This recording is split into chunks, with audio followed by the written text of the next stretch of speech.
किसी भी इस विषय पर टिप्पणी करना अभी बहुत प्रीमैच्योर है।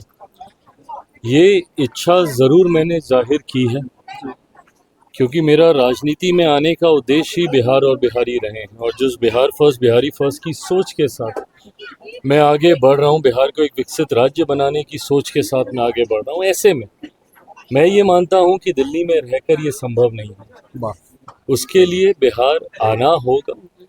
ये मैंने ज़रूर पार्टी के समक्ष इस इच्छा को रखा। अब ये फैसला पार्टी को लेना है। जब मैं कहता हूं कि फैसला पार्टी को लेना, छूटते ही कहा जाता है कि भैया आप ही पार्टी हैं, आप ही पार्टी के राष्ट्रीय अध्यक्ष हैं, आप चाहेंगे तो क्यों नहीं होगा। सही बात है, मैं मानता हूं इस बात को कि अगर मैं चाहूँगा, मेरी पार्टी है, मैं लड़ना चाहूँगा, मैं लड़ूंगा। पर ऐसे में जब मैं कहता हूं कि पार्टी को ये फैसला लेना है, पार्टी को ये आकलन करना है, ये मंथन करना है कि क्या मेरे चुनाव लड़ने से पार्टी को और मजबूती मिलेगी, क्या मेरे चुनाव लड़ने से क्या हम लोग का स्ट्राइक रेट बेटर होता है, क्या मेरे चुनाव लड़ने से गठबंधन को मजबूती मिलती है, या इसके विपरीत क्या मेरे चुनाव लड़ने से ऐसा तो नहीं कि जो समय मैं प्रचार में दे सकता था वो समय मेरा यहाँ पे जाएगा। इन तमाम प्रोज एंड कॉन जितने हो सकते हैं इस विषय को लेकर पार्टी इसके ऊपर चर्चा कर रही है। अंतिम फैसला पार्टी का केंद्रीय संसदीय बोर्ड ही लेगा। फिलहाल मैं इस पर कोई टिप्पणी मैं नहीं कर पाऊंगा, बट इतना ज़रूर तय है कि आने वाला बिहार विधानसभा का चुनाव हर बिहारी के लिए एक बहुत महत्वपूर्ण चुनाव है। ये चुनाव सही मायनों में अगले 5 साल के लिए एक डबल इंजन सरकार की नींव रखेगा। और डबल इंजन सरकार के क्या फ़ायदे होते हैं ये पिछले कुछ महीनों में हम लोगों ने प्रमुखता से देखा, खासतौर पर लोकसभा चुनाव के बाद। कल 6ठी या 7वीं बार मेरे प्रधानमंत्री बिहार आ रहे हैं लोकसभा चुनाव के बाद। एक के बाद एक के बाद एक के बाद अभी साल ही हुआ है हमारी सरकार को बने हुए। तीसरी बार जब चुन के प्रधानमंत्री जी आए, 1 साल के भीतर 6ठी 7वीं बार प्रधानमंत्री बिहार आ रहे हैं। ये अपने में दर्शाता है कि उनके लिए बिहार कितनी बड़ी प्राथमिकता है। और विकसित देश की बात जब हम लोग करते हैं, वो बिना बिहार और बिहार के गांव के विकसित हुए वो नहीं बन पाएगा। और इसीलिए जब जब प्रधानमंत्री आते हैं, हज़ारों करोड़ की योजनाओं को बिहार को सौंप कर जाते हैं और उसकी लगातार इस डबल इंजन की सरकार में मुख्यमंत्री जी के नेतृत्व में उसकी मॉनिटरिंग होती है।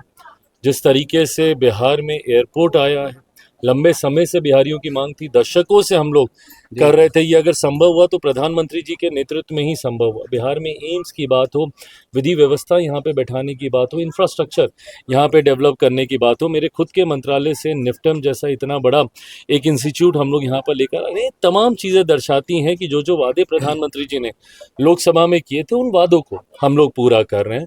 और बिहार की जनता का विश्वास हमारे गठबंधन पे है। इस बार एक ऐतिहासिक जीत के साथ एनडीए सरकार बनाएगा, 225 से ज्यादा सीटें जीत। पार्टी अगर फैसला लेती है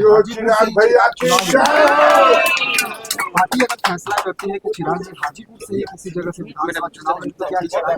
पार्टी जो फैसला करेगी, मैंने तो उस दिन आरा की सभा में ये तक कहा कि बिहार की जनता मुझे जो आदेश करेगी उनके लिए पूरी तरीके से मैं समर्पित हूँ। तेजस्वी यादव की आवाज के सामने खुलेआम फायरिंग हो रही है, सवाल उठेंगे?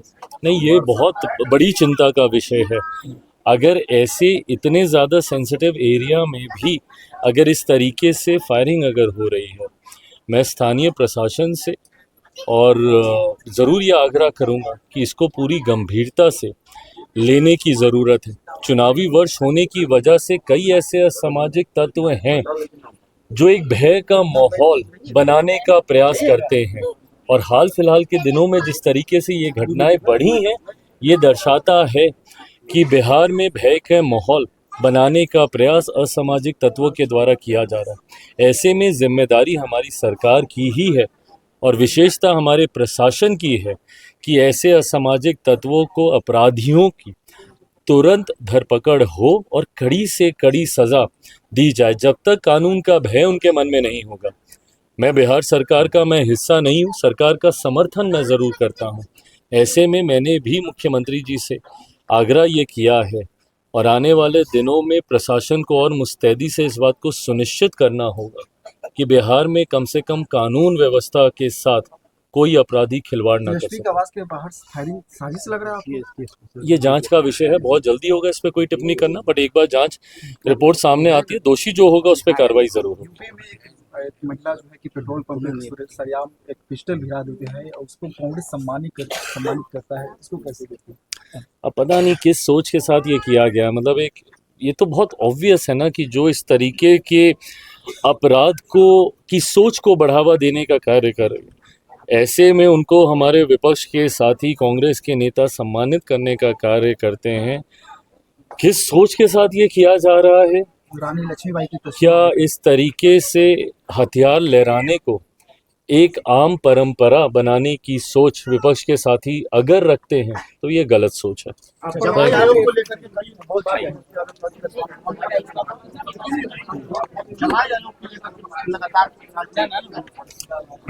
देखिए, कुछ लोग हैं जो चुनाव का एजेंडा विकास से भटकाना चाहते हैं और ये मैं होने नहीं दूंगा। मैं बिहार फर्स्ट, बिहारी फर्स्ट की सोच के साथ मैं आगे बढ़ रहा हूँ और एक बात तय है कि बिहार में चुनाव होगा तो सिर्फ और सिर्फ विकास के मुद्दे पर ही होगा। फर्स्ट टाइम वोटर्स को ये जानना ज़रूरी है कि जो लोग आयोग की बात दामाद और जमाई के नाम पर करते हैं, उन्होंने अपने काल में जब उनका शासनकाल था उस वक्त उनके समय में आयोग के क्या हालात थे, ना के बराबर उस वक्त आयोग होते थे। स्वर्ण आयोग, ये तमाम तरीके के आयोग उस वक्त होते भी नहीं थे। और उस वक्त परिवार के कौन कौन लोग बिहार में सरकार चला रहे थे। आदरणीय लालू जी के जेल जाने के बाद किन लोगों को परिवार और पार्टी और सरकार चलाने की जिम्मेदारी दी गई, ये तमाम बातें जनता से छुपी नहीं है। ऐसे में लुक हुज टॉकिंग, ये प्रश्न उठता है। जब आप किसी दूसरे पे उंगली उठाते हैं तो स्वतः कई उंगलियां, और आप तो एक ही उठा रहे हैं। कितनी उंगलियां आपकी तरफ मुड़ रही हैं, आप इसको भी देखिए। इसके बावजूद मैं ये कहूँगा कि मेरे लिए ये विषय नहीं है। मैं कतई इस बात पे नहीं जा रहा कि उनके परिवार में कौन कौन, कितनी बेटी, कितने दामाद, कौन भाई, कौन बहन, नहीं जा रहा। वो मेरा भी परिवार है। ताज्जुब मुझे इस बात का होता है कि मेरे जीजा उनके भी जीजा ही हैं, पर अगर उसके बाद भी अगर उनको इस बात की तकलीफ है, वो एक तरफ है। पर बिहार में अगर चुनाव होगा तो सिर्फ विकास के मुद्दे पर होगा। ये जितनी भी भटकाने वाली बातें ये लोग करते हैं, कतई उस पर चुनाव नहीं जाएगा। चुनाव होगा तो बिहार फर्स्ट, बिहारी फर्स्ट पर होगा।